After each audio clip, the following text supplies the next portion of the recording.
Hi, I'm Nikki from Find Me Crafting. I've been crocheting for a really long time, most of my adult life. And along the way, I've picked up some tricks and some tools that I think make crocheting even easier and more fun.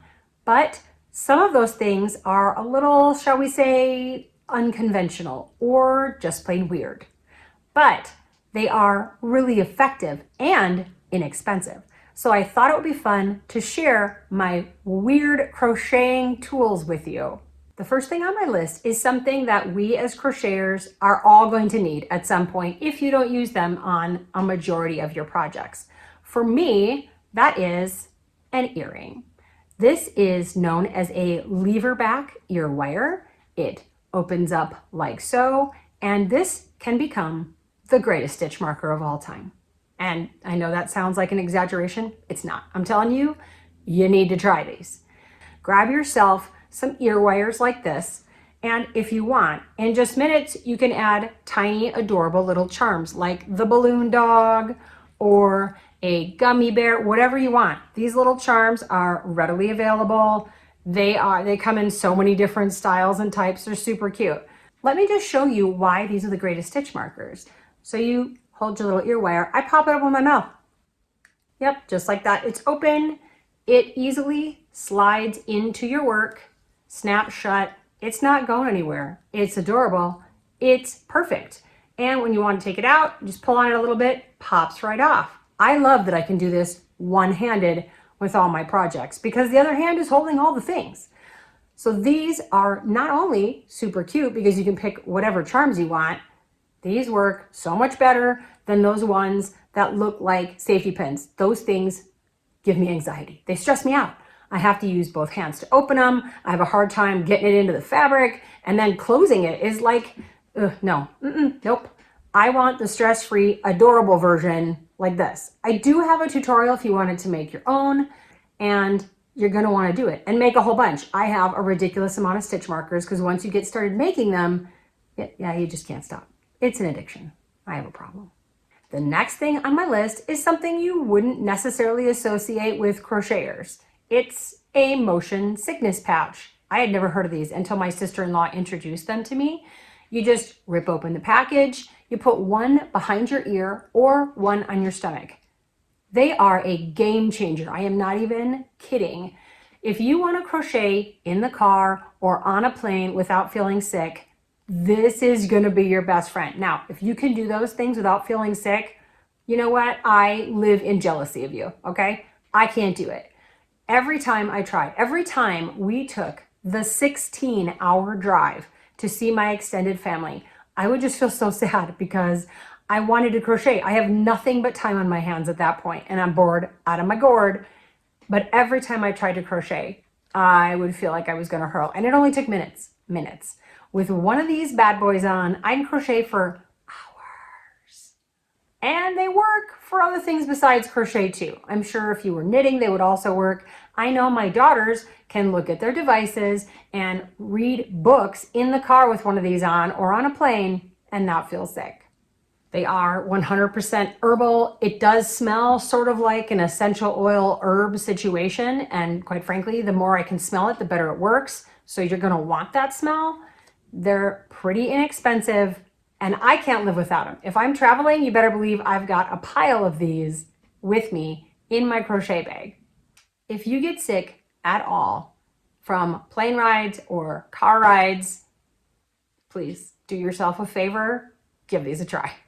Next up on my list of rather weird things I use all the time to crochet are gallon Ziploc bags. The humble gallon Ziploc. Not fancy at all, right? But gallon Ziplocs hold a surprising amount of things. This is all the yarn I need for the project I'm working on right now. You can put a number of different balls. I put full skeins in them all the time. Then you can add in your hook if you need to. I always put in a printed out copy of my pattern so I know what I'm doing. You can throw anything else you might need for a project into one of these bags. I don't usually even zip them shut. I have multiple projects in my crochet bag at any given time in Ziplocs. It keeps everything separated and organized. And by some magic, Because of like the slip on the inside of the bag or whatever, my yarn isn't going to pull out. It's not going to tangle with other yarns. It keeps everything moving along smoothly. I actually crochet out of a gallon Ziploc almost all the time.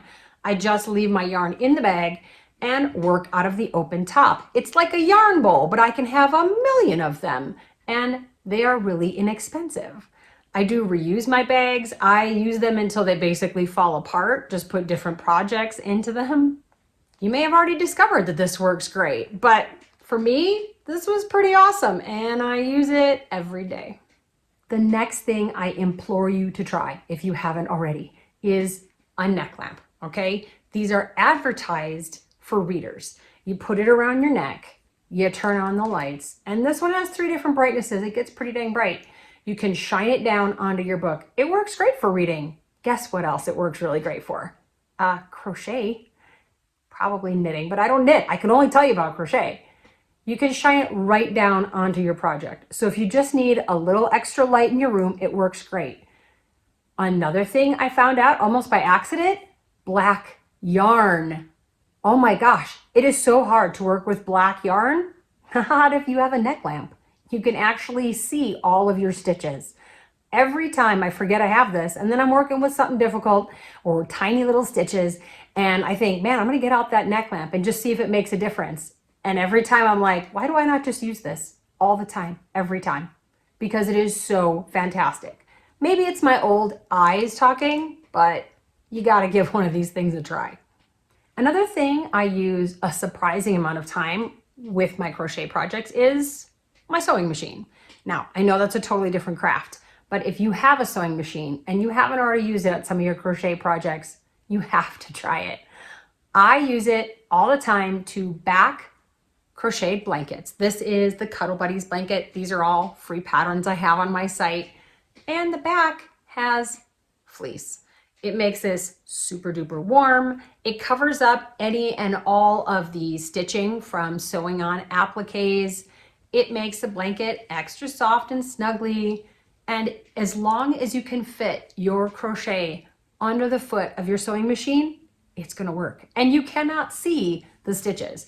There are tiny little sewn stitches here from my sewing machine. You can't see them. They're completely invisible. I also like to line crocheted hats with fleece or faux shearling, or I always think of it as Sherpa.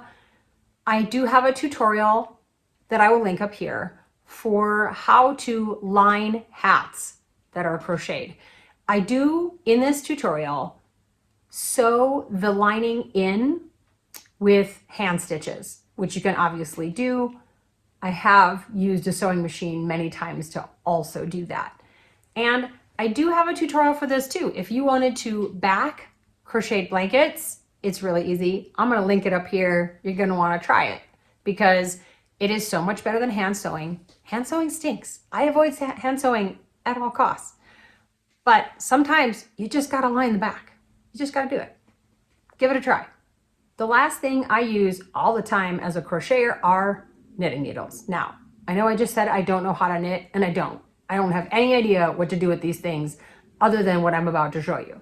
If you make amigurumi, stuffed animals, stuffies, plushies, whatever you want to call them, if you've made something like this, you have experienced the pain of sewing on body parts, okay? Because you have to sew these arms on once you make them. You have to sew the ears on. You have to sew the horn on, and it's totally worth it.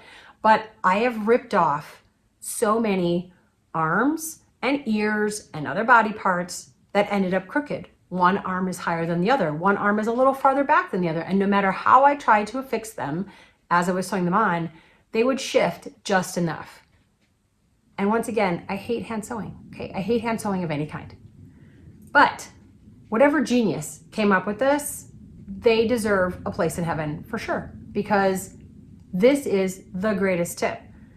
Once you have your little arm made and your body made, when you go to attach them, you put your arm where you want it, you stick the knitting needle into the arm and into the body. You can have it come out the other side, and that's gonna hold it in place. It's gonna hold that arm while you are stitching. It also works on ears, and if I stick it into this horn here that I've sewed on nice and tight, It works on all of the little body parts and it holds it so well. It's so fantastic.